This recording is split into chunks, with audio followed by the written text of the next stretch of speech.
마태복음 14장 22절로 33절 말씀을 한 절씩 교독하겠습니다.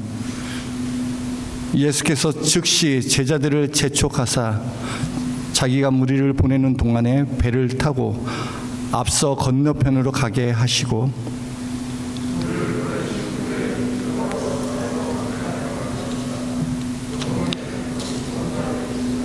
배가 이미 육지에서 수리를 떠나서 바람이 거스름으로 물결로 말미암아 고난을 당하더라.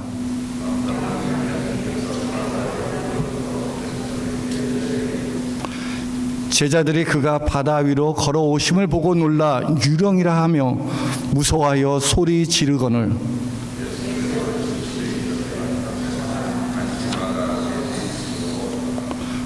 베드로가 대답하여 이르되 주여 만일 주님이시거든 나를 명하사 물 위로 오라 하소서 하니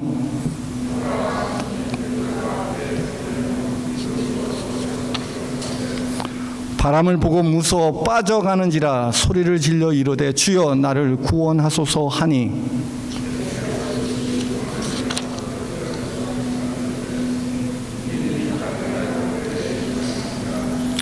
배에 함께 오름에 바람이 그치는지라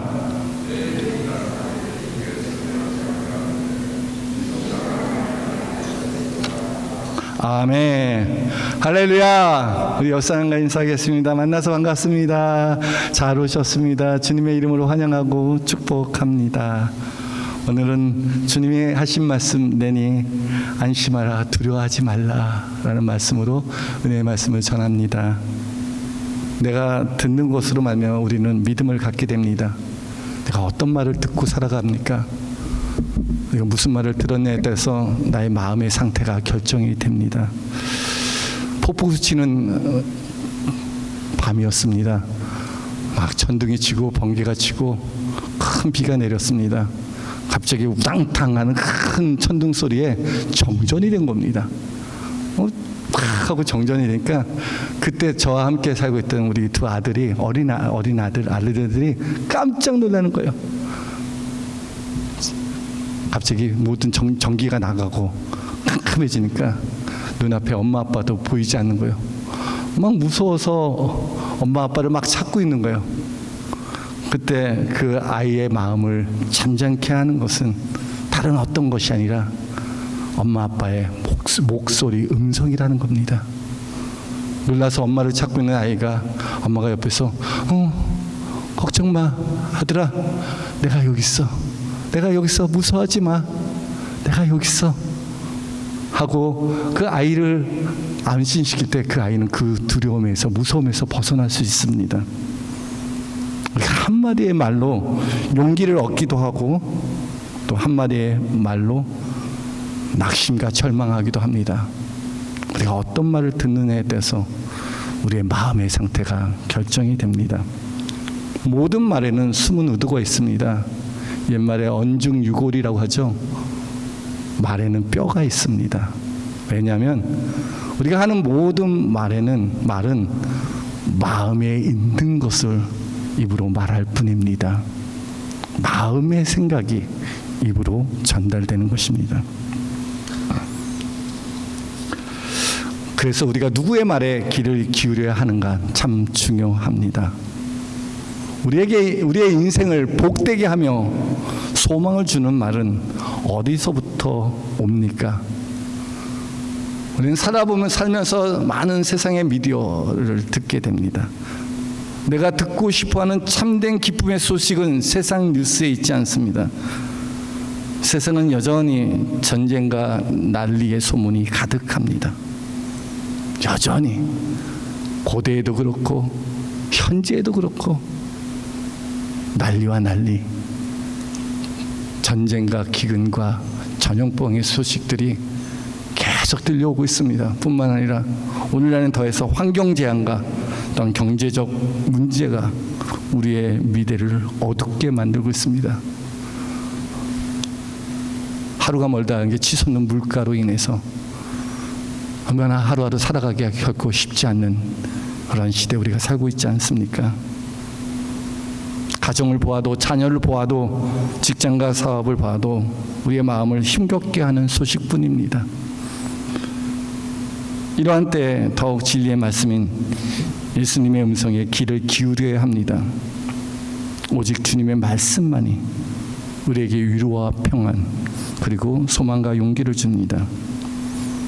눈으로는 아무것도 볼 수 없는 그때, 한 치 앞도 내다볼 수 없는 캄캄한 절망 속에서 우리가 마음의 귀를 열고 우리에게 말씀하신 주님의 음성만이 우리 마음에 평강을 주고 우리 인생에 참 소망을 주십니다. 예수님의 제자들은요, 예수님의 제자들에게 예수님이 말씀하셨습니다. 배를 타고 앞서 호수 건너편에 건너가라라고 말씀하셨습니다. 예수님은 제자들을 재촉하여 호수 건너편에 가게 하시고 본인은 홀로 남아 기도하러 산에 올라가셨습니다. 여러분, 예수님의 제자들의 직업이 대부분 어떤 사람들입니까? 어부들입니다. 그리고 그들은 갈릴리 바닷가, 갈릴리 호수라는 곳에서 어부 생활을 하였던 사람들입니다. 그들은 배를 저어 이동하는 것은 늘 하였던 쉬운 일이었습니다. 호수 건너편에 건너가는 일은 늘상 해왔던 일이었습니다. 근데 그날따라 갈릴리 호수 가운데서 고난을 당하고 있습니다. 24절이니까 배가 육지에서 수리를 떠나서 바람이 거스림으로 물결로 말미암아 고난을 당하더라. 이미 배가 갔어요. 근데 도착하지 못했어요. 호수 중간쯤에서 이러지도 저러지도 못하는 상황을 만나게 된 겁니다. 바람이 거스림으로 물결로 말미암아 풍랑과 파도로 말미암아 고난을 당하고 있었습니다. 이미 배는 육지에서 멀리 떠나왔습니다. 되돌아갈 수도 없고 앞으로 나갈 수 없는 고난에 처해 있었습니다. 우리 인생도 이러하지 않습니까? 우리 인생에 불어오는 바람과 파도 때문에 제자리에 멈춰진 인생이 있습니다. 그 목적지를 향하여, 성공을 향하여, 하나님이 주신 복된 삶을 향하여 나아가야 하는데 나가지도 못하고 다시 돌이키지도 못하는 그런 어려움에 직면할 때가 있습니다. 우리의 삶도 그럴 때가 있다는 것입니다. 이미 시작은 하였지만 마칠 수 없는 상황입니다. 이는 아이를 낳을 때가 되었으나 해산한 힘이 없다고 탄식하는 히스기야 왕이 처한 상황과도 같습니다. 당대 최고의 제국인 아수르가 예루살렘을 침략하였을 때 히스기야 왕이 탄식했던 말입니다. 이러지도 저러지도 할 수 없는 그런 상황. 얼마나 어렵고 힘든 상황입니까? 바람과 거친 파도로 인하여 목적지로 향하여 나갈 수 없는 상황입니다. 우리가 이런 어려운 고난을 겪고 있고, 그러니 우리의 인생의 고비를 넘겨야 하는데 그 일이 우리가 익숙했던 일임에도 불구하고 내 힘과 능력으로 감당할 수 없을 때가 있습니다. 이러지도 저러지도 못하고 그냥 인생의 올무에 걸린 것처럼, 수렁에 빠진 것처럼 고난 당하고 있을 때 우리는 낙심과 절망할 수밖에 없습니다. 고난의 한복판에 어찌할 수 없는 우리 인생 가운데 찾아오시는 분이 있습니다. 예수님이 제자들을 향하여 찾아오시는 그 시간은 전혀 도움의 손길을 기대할 수 없는 시간이었습니다.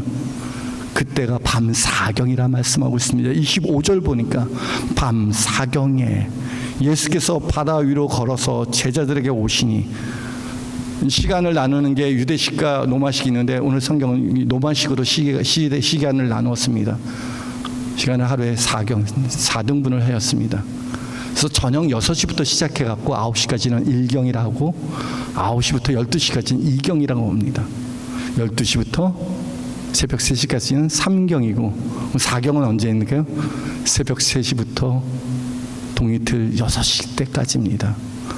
밤 4경이라 하면 가장 칠흑 같은 어둠이 가득한 모든 만물이 고요히 잠들어 있을 그때가 아니겠습니까?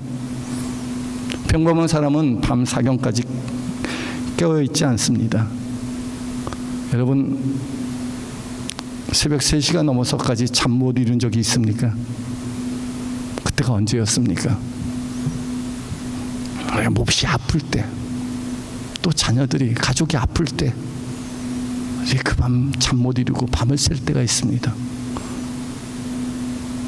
우리 인생에 기가 막힐 억울한 일과 말 못할 고난과 환난들이 찾아오게 될 때, 마음의 두려움과 염려와 근심이 가득 찰 때, 그때 또한 밤 깊이 새고 사경이 되어 잠 못 이룰 때가 있다는 것입니다. 우리가 해야 될 일이 너무너무 부담스럽고 감당할 수 없어서 그것을 어찌어찌 해결해 보려고 밤 사경까지 깨어있을 때도 있습니다. 어쩌면 내일의 소망이 없기 때문에, 내일 또 일어나도 아무런 희망이 없기 때문에 그냥 밤 사경까지 그냥 깨어있는 사람도 있을 것입니다. 그 깊은 새벽 3시부터 6시까지 어느 누구도 찾아올 수 없는, 새들조차 잠들어 있는 그 시간에 우리를 찾으러 오시는 분이 계십니다. 고난 때문에 잠 못 이루는 그 밤에 찾아오시는 주님이 있습니다. 예수님께서 찾아오시는 방법은 초자연적인 방법으로 오십니다. 밤 사경에 바다 위를 걸어서 제자들에게 오십니다. 상상할 수 없는 방법이에요. 그렇게 오실 줄, 그런 상황에서 주님이, 이러한 고난의 상황에서 주님이 오실 줄을 도무지 상상도 못했어요. 그런데 주님은 그 제자들을 향하여 바다 위를 걸어서라도 찾아오십니다. 주님은 하나님의 능력을 나타내시면서 찾아오십니다. 우리의 인생에도 하나님의 능력으로 찾아오시는 주님이 있습니다. 나의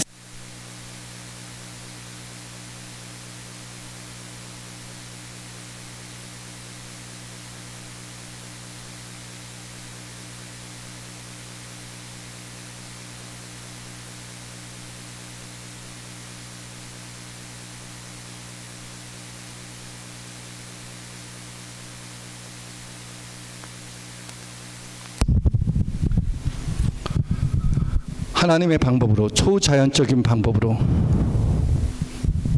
우리를 찾아오십니다. 그때가 밤 사경이고 바람과 물결로 인해서 고난 중에 있을지라도, 어떠한 환경과 상황 속에 있을지라도 주님은 우리를 향하여 찾아오십니다. 그래서 아무리 고난 중에 있어도 절망하지 말고 인내해야 할 이유가 있습니다.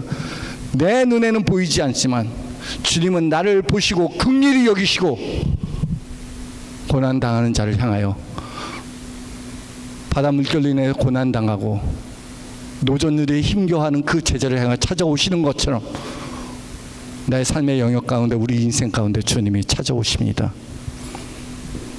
예수님은 제자들을 먼저 재촉하여 먼저 보냈습니다. 그렇다고 예수님은 우리를 포기한 것이 아닙니다. 끝까지 우리를 사랑하시고 지켜보고 계십니다. 똑같은 동일한 말씀이 마가복음 8장 48절에도 있습니다. 바람이 거스림으로 제자들이 힘겹게 노젓는 것을 보시고 밤 사경쯤 바다 위를 걸어서 그들에게 오사 지나가려고 하시매. 지금 예수님이 홀로 육지에 계시다가 지금 제자들의 상황을 살피십니다. 힘겹게 노젓는 것을 보시고, 마태복음에는 그들이 바람과 파도로 인하여 고난 당하고 있는 것을 보셨다는 겁니다. 주님 보고 계세요. 정말 우리 살면서 정말 힘듭니까? 주님 너무 힘들어요.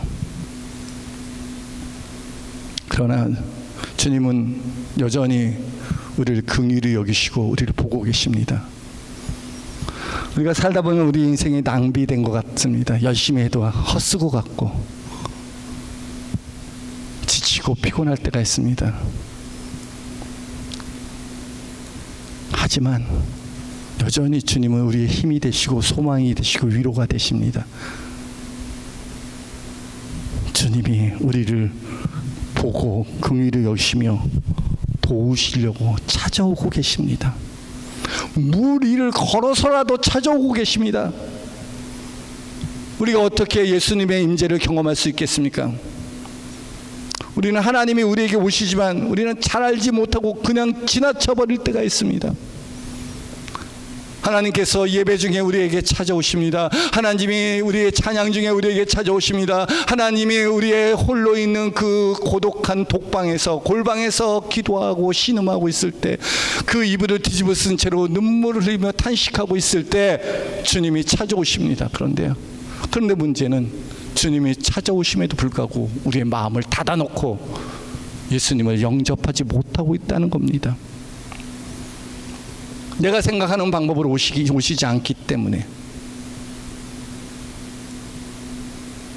성경은 우리에게 말합니다. 볼지어다 내가 문 밖에 서서 너희 마음의 문을 두드리노니, 누구든지 내 음성을 듣고 그 문을 열면 내가 그에게로 들어가 그로 더불어 먹고 그는 나로 더불어 먹으리라.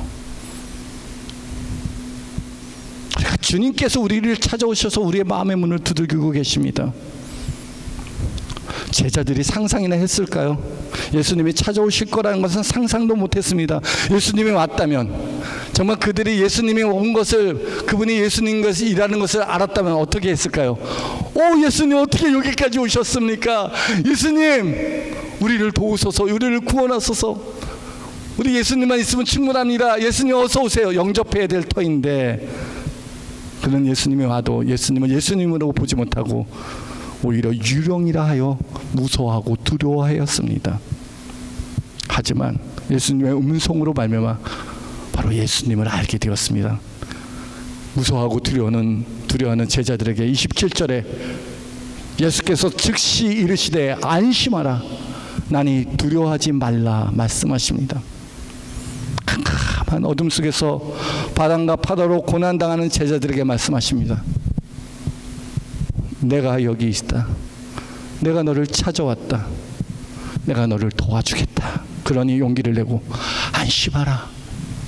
두려워하지 말라 라고 말씀하시는 예수님의 목소리로 인하여 제자들은 그 두려움에서 벗어나 평안을 누릴 수 있었던 것입니다. 수년 전에 제가 한국을 방문하였습니다. 검사 결과 우리 큰아들이 수술을 받아야 한다고 합니다. 아들과 함께 수술실로 향하여 수술복 가운 같은 걸 입고 수술실을 향하여 갔습니다. 그 병원이 연세 세브란스 병원입니다.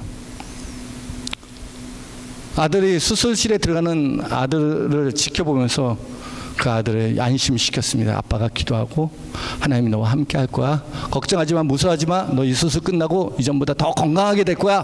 괜찮아 라고 말했지만 여전히 내 마음에는 염려와 근심이 있었습니다. 혹시 아들이 잘못되면 어떡할까? 혹시 아들이 수술실에서 홀로 무서워하고 두려워하면 어떡할까? 이런저런 내 마음에 염려가 있습니다.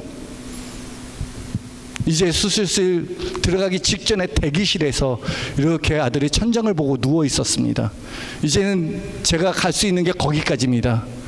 이제 수술실 안에는 제가 들어갈 수도 없고 아들을 옆에 있어줄 수도 없습니다. 그러는데 아들이 아빠 저기 좀 봐 그러는 거예요. 왜? 뭐? 그랬더니 그 수술실 천장에 글이 하나 싹 써 있는 거예요. 한국말로 영어로. 그게 이사야 41장 10절에 있는 말씀입니다. 두려워 말라 내가 너와 함께함이라. Don't afraid, I'm with you. 놀랍게도 그 말씀을 저도 읽어보고 마음속에 평강이 찾아오기 시작했습니다. 그래, 내가 믿는 하나님이 우리와 함께 하시는구나. 그 약속의 말씀이 믿어지기 시작하였습니다. 그래, 나는 우리 아들과 함께 할 수 없어도 나보다 더 사랑하시는, 우리 아들을 더 사랑하시는 하나님께서 그와 함께 계시는구나. 그런 믿음이 생겼어요. 아들아 염려하지 마, 하나님이 너와 함께 계셔. 그로부터 아들이 수술실에 들어가고 나올 때까지 염려도 무서움도 두려움도 없었고 잘 될 것을 기대하는 마음으로 기다리게 되었습니다. 여러분, 하나님 우리에게 말씀하십니다. 두려워 말라. 내가 너와 함께함이라. 놀라지 말라. 나는 너의 하나님이 됨이라. 내가 너를 굳세게 하리라.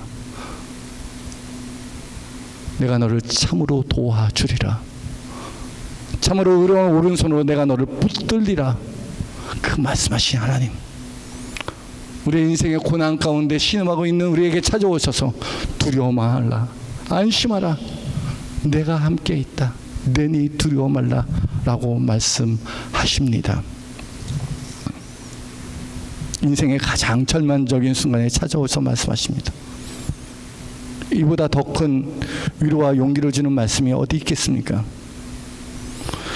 예수님은 전능하신 능력을 가진 하나님의 아들이 되십니다. 어제나 오늘이나 영원토록 동일하신 하나님이 되십니다. 인생의 고난 때문에 실패하고 망하고 죽을까 염려와 두려움에 사로잡힐 때가 있습니다. 우리가 직장 생활을 해도 내가 해고되진 않을까, 우리가 비즈니스를 해도 혹시 이 사업이 망하지는 않을까, 우리가 시험을 열심히 봐도 혹시 학생이 열심히 공부해도 혹시 시험에 떨어지지는 않을까, 열심히 목회를 해도 혹시 목회가 실패하지는 않을까, 불확실한 미래 가운데 우리에게 찾아오는 많은 염려와 근심들이 있습니다. 그때 주님께서 말씀하십니다. 두려워 말라, 내니 안심하라. 십자가에서 죽으시고 사망 권세 이기시고 부활하신 하나님의 아들이신 주님께서 우리의 구원자가 되십니다. 내가 여기 있으니 나를 의지하라. 내가 너를 도와주리라. 나는 너의 구원자가 됨이라. 나는 너의 힘이 됨이라. 나는 너의 소망이 됨이라. 내가 너를 치료하리라. 내가 여기 있으니 나를 믿어라. 나를 의지해라. 안심하라. 용기를 가져라. 두려워하지 말라. 하나님 우리에게 여전히 말씀하고 있습니다. 주님의 음성은 고난 가운데 꼼짝달싹 못하는 우리의 인생에 믿음과 용기를 줍니다. 베드로가 주님의 음성을 듣고 확신을 갖고 주님께 요청을 합니다.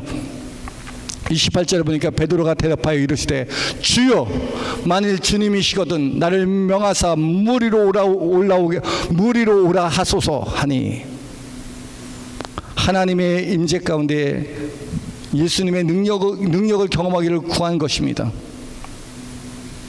베드로는 한 번도 그런 것을 본 적이 없습니다. 그럴 만한 용기도 도전도 없었습니다. 그가 평생을 배를 타고 업으로 살았지만 한 번도 무리를 걸어야겠다고 생각해 본 적도 없었습니다. 근데 그가 살면서 그가 가지고 있는 상상을 초월한 대단한 믿음을 가지고 주님께 기도합니다. 주여, 만일 주님이시면 나를 명하사 물 위로 오라 하소서. 우리는 무엇을 기도하고 살아가고 있습니까? 우리는 우리가 가능한 것만, 이루어질 수 있다고 믿는 것만 기도하고 있지는 않습니까? 내가 할 수 있는 범위 내에서만 기도하고 있지 않습니까? 불가능하다고 생각하는 그 일을 확신을 가지고 정말 기도해 본 적이 있습니까? 놀랍게도 우리가 불가능하다고 생각하는 것은 우리가 확신을 갖고 기도하지 않습니다. 되면 되고 안 되면 안 되는 것, 이렇게 생각할 때가 참 많다는 것입니다. 베드로는 담대함을 가지고 믿음으로 주님께 구하였습니다. 주님은 나를 명하사 물 위를 걷게 하실 수 있습니다. 그렇다면 당신이 주님이 맞습니다. 그래, 나를 오라 하소서. 하나님은 이 기도에 응답하십니다. 29절에 보니까 오라 하시니 베드로가 배에서 내려 물 위로 걸어서 예수께로 가되, 나를 명하사 물 위를 걸어 오라 하소서라고 구했을 때 예수님은 베드로를 책망하지 않았습니다. 야, 이런 바보 같은 소리라냐? 야, 구할 걸 구해라. 그럼 어떻게 하냐? 라고 책망하지 않았습니다. 오히려 그의 믿음의 기도를 응답하시며 오라 라고 말씀하였습니다. 여기에서 놀라운 일이 일어났습니다. 베드로에게 임한 하나님의 말씀은 바람과 파도를 두려워했던 베드로를 배 밖으로 나오게 하는 용기를 주었습니다. 배 안에서 두려워 오도 가도 못하고 꼼짝달싹도 하지 못하는 그 베드로가 주님의 말씀으로 인하여 용기를 갖고 도전하며 그 무리를 걷고 주님께 나아가는 것입니다. 하나님의 말씀이 우리로 새로운 일을 도전할 수 있는 용기를 주십니다. 도저히 불가능할 것 같은 인생에서 주님은 우리에게 오라 말씀하십니다. 그래, 배를 뛰어넘어 오라. 넌 할 수 있어. 넌 무리를 거둘 수 있어. 내가 너에게 명한 것이 아니냐. 오라. 베드로는 오직 주님께서 오라는 말씀만 믿고 무리를 걸어서 주님께 나아갑니다. 베드로가 주님의 말씀을 믿고 걸어갈 때는 더 이상 바람과 파도가 두렵지 않았습니다.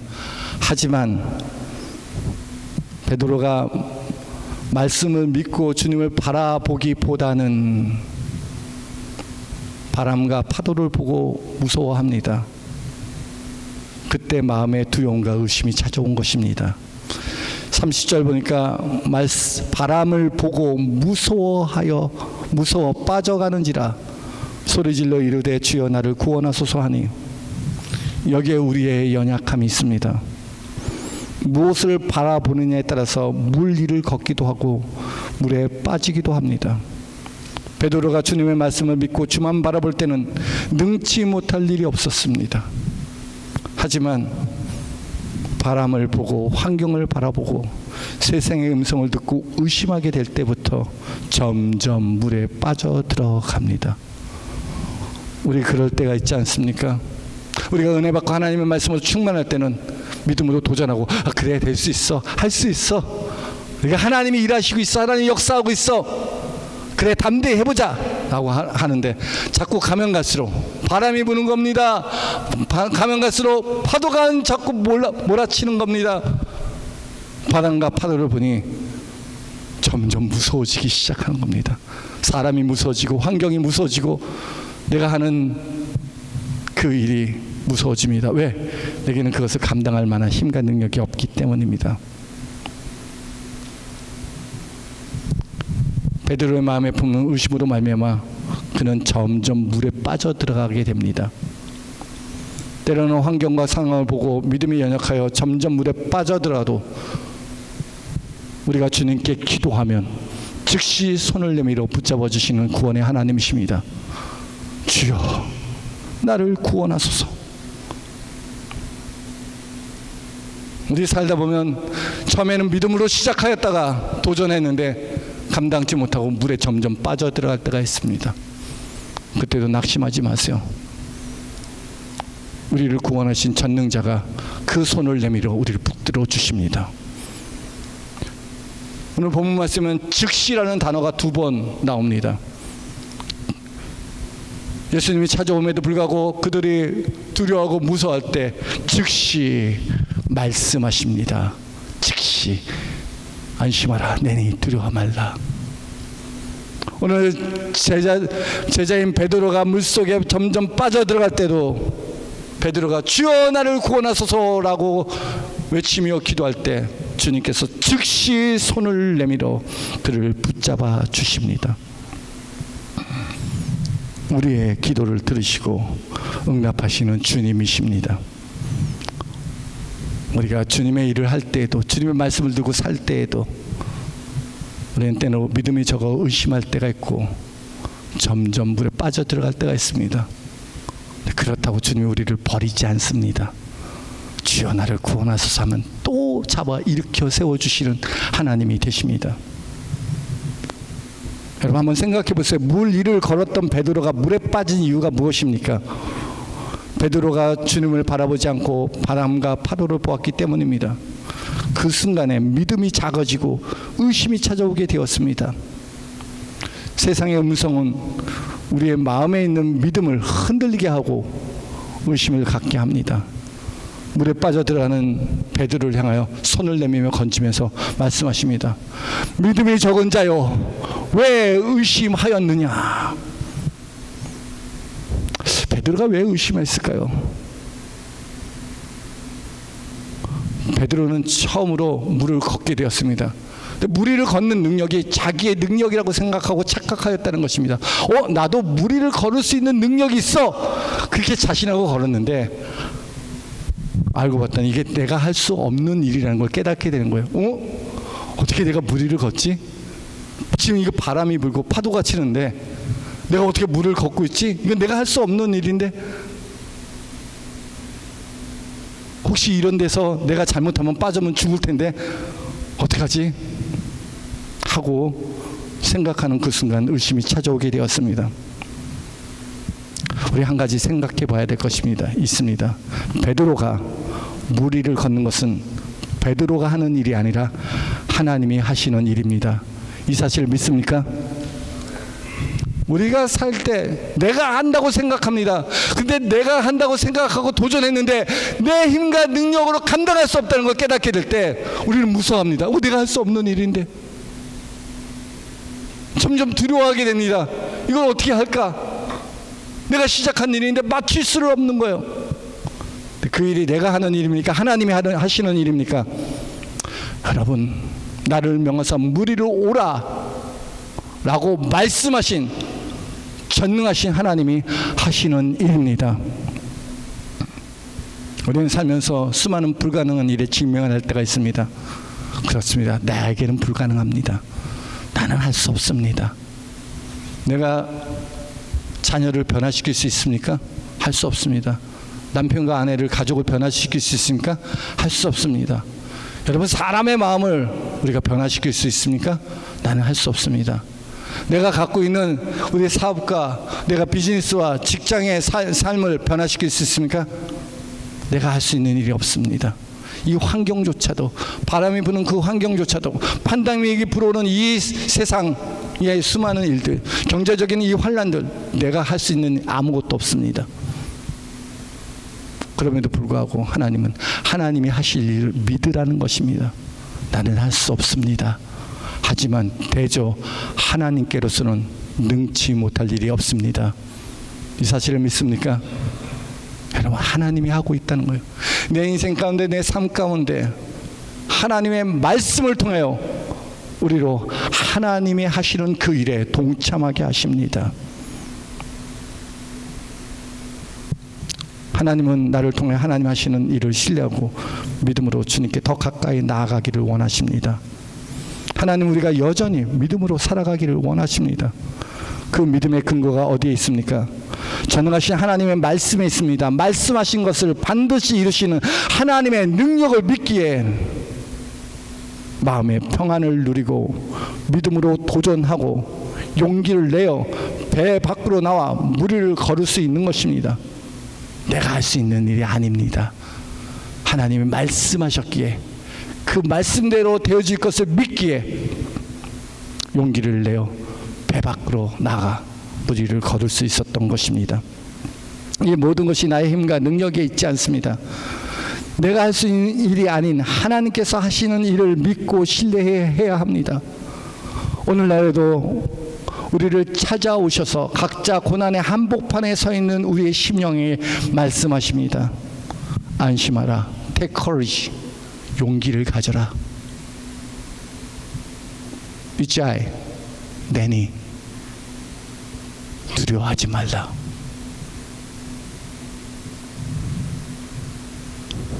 내게 오라. 너 할 수 있어. 너 배 밖으로 나와서 무리를 건널 수 있어. 왜? 내가 너에게 명하였기 때문에. 내게 오라. 믿음과 용기를 가지고 내게 오라. 우리에게 믿음과 용기를 주시는 주님이 함께 하시기에 그 고난 중에서도 무리를 걸을 수 있었던 것입니다. 사실 눈앞에 보이는 바람과 파도는 아무것도 아닙니다. 그러니까 지금 삶에 지금 고난 가운데 있습니까? 이러지도 저러지도 못하는 인생의 고난의 한복판에 서 있습니까? 주위를 둘러봐도 바람이 몰아치고 파도가 일어서 오도 가도 못할 그런 상황에 맞이하고 있습니까? 근데 그거 눈에 보이는 그거 사실 아무것도 아닙니다. 예수님께서 배에 오르시면 다 사라져 버릴 것입니다. 우리가 심각하게 생각하는 인생의 고난도 사실 지나가 보면 아무것도 아닌 것을 알게 됩니다. 여러분, 지금까지 살아오면서 50, 60 평생을 살아오면서 얼마나 많은 수많은 인생의 고비를 겪어왔습니까? 그때 당시는 죽을 것 같았고 더 이상 소망이 없어서 이제 망할 것 같았지만 다시 지나가다 보면 다 방법이 있었구나. 다 해결해 주시는 하나님의 보이지 않는 손길이 있었구나. 그 은혜에 감사하지 않습니까? 우리가 겪고 있는 바람과 파도 같은 고난은 예수님을 영접하는 그 순간 모든 것이 사라져 버리게 됩니다. 32절을 보니까 배에 함께 오름에 바람이 그치는지라. 지금 물에 빠져가는 베드로를 일으켜 세워서 예수님과 함께 물 위를 걷습니다. 얼마나 놀라운 일입니까? 베드로가 홀로 걸었을 때는 점점 빠져들었지만 그 손을 붙잡고 바다 위를 또 걸어서 함께 배에 오릅니다. 함께 베드로가 있던 삶의 영역에 주님이 함께 들어가는 것입니다. 우리가 고난 중에 배워야 할 가장 중요한 지혜는 예수님을 영접하는 것입니다. 내가 그전에는 홀로 해보려고 했습니다. 홀로 걸어보려고 했고 홀로 노를 져서 목적지를 가려고 했습니다. 예수님 없어도 나도 할 수 있어! 라는 그런 자신감을 갖고 해보려고 했습니다. 근데 아무것도 한 게 없어요. 함께 예수님과 함께 배에 오를 때 바람이 그칩니다. 여러분, 예수님께서 내 가정에 오시면, 내 기업과 비즈니스와 직장에 오시면, 내 자녀에게 오시면, 내 교회에 오셔서 주인 되시고 머리 되시면 다 해결이 됩니다. 내 마음에 예수님을 영접하고 마음에 불어오던 바람과 파도가 우리가 예수님을 영접하는 그 순간, 이제 내가 주인 된 것을 내려놓고 예수님을 나의 주로 모시는 그 순간, 그 풍랑이었던 그 바람이 잔잔하고 파도가 잠잠해지는 것입니다. 고난 가운데 찾아오시는 예수님을 영접해야 됩니다. 인생의 많은 문제는 예수님을 하나님의 아들로 믿지 않았기 때문입니다. 내 인생의 주도권을 나의 주, 나의 하나님 되시는 예수님께 내어드리시기 바랍니다. 아무리 노를 다 잘 젓는 어부들이라 할지라도 예수님과 함께하지 않으면 그 배는 바람과 파도 때문에 목적지를 향하여 도착할 수 없습니다. 이건 내가 잘하는 일이야. 이건 내가 자신은 일이야. 이런 일에 예수님까지 꼭 불러야 되고 예수님께 기도하면서 해야 될 필요가 있겠어? 나도 잘할 수 있어. 그건 오해고 착각입니다. 우리 예수님이 함께하지 않으면 아무것도 할 수 없습니다. 33절에 보니까 배에 있는 사람들이 예수께 절하여 이르되 진실로 하나님의 아들이로소이다 하더라. 우리가 내 삶 속에 들어오신 예수님, 내 마음에 찾아오신 예수님을 하나님의 아들로 경배하며 감사와 찬양을 드려야 합니다. 여러분, 우리 구주, 나를 위하여 십자가에 죽으시고 부활하신 우리 구주 예수 그리스도는 나의 주인이 되시며 나의 친구가 되시며 나를 긍휼히 여기는 대제사장이 되십니다. 그분 앞에 우리가 예배합시다. 그분 앞에 찬양과 경배를 올려드립시다. 우리 말씀을 마무리하겠습니다. 우리 일상생활 가운데 수많은 고난을 만나게 될 때가 있습니다. 그 고난 중에 주님 우리를 외면하지 않고 멀리서 우리를 긍휼히 여기시며 지켜보시고 밤 사경이라 할지라도 바람과 파도에 폭풍을 치는 바다라 할지라도 그걸 걸어서라도 우리를 도우시려고 찾아오십니다. 그때 첫 번째 우리가 주님의 말씀에 귀를 기울입시다. 세상의 소음에 흔들리고 두려워하던 마음이 주님의 음성을 채우시기 바랍니다. 안심하라. 내가 여기 있으니 두려워 말라. 이 말씀을 붙드시기 바랍니다. 두 번째, 주님의 말씀을 믿고 용기를 가지고 도전하시기 바랍니다. 오라! 라고 말씀하신 주님의 능력을 믿고 배 밖에 나서 무리를 걸어 주님을 바라보고 걸어가시기 바랍니다. 만일 주님이시면 내게 명하사 오라 하옵소서. 그런 주님이십니다. 불가능한 삶을 가능하게 만드시고 배 안에서 움츠려 있고 두려워했던 우리를 배 밖으로 나와 무리를 걷게 하시는 전능자 하나님이 우리와 함께 하십니다. 마지막 세 번째, 주님은 내 삶의 영역에 영접하시기 바랍니다. 지금 몰아치는 바람과 파도는 아무것도 아닙니다. 아무리 혹독한 고난이라 할지라도 하나님의 아들이신 주님께서 함께 하시면 아무것도 아니고 잠잠하게 됩니다. 모든 환경을 다스리고 잠잠케 하시는 우리 구주 예수 그리스도를 경배하며 그분께 예배와 감사 찬양을 돌리는 하나님의 백성 되기를 주님의 이름으로 축복합니다.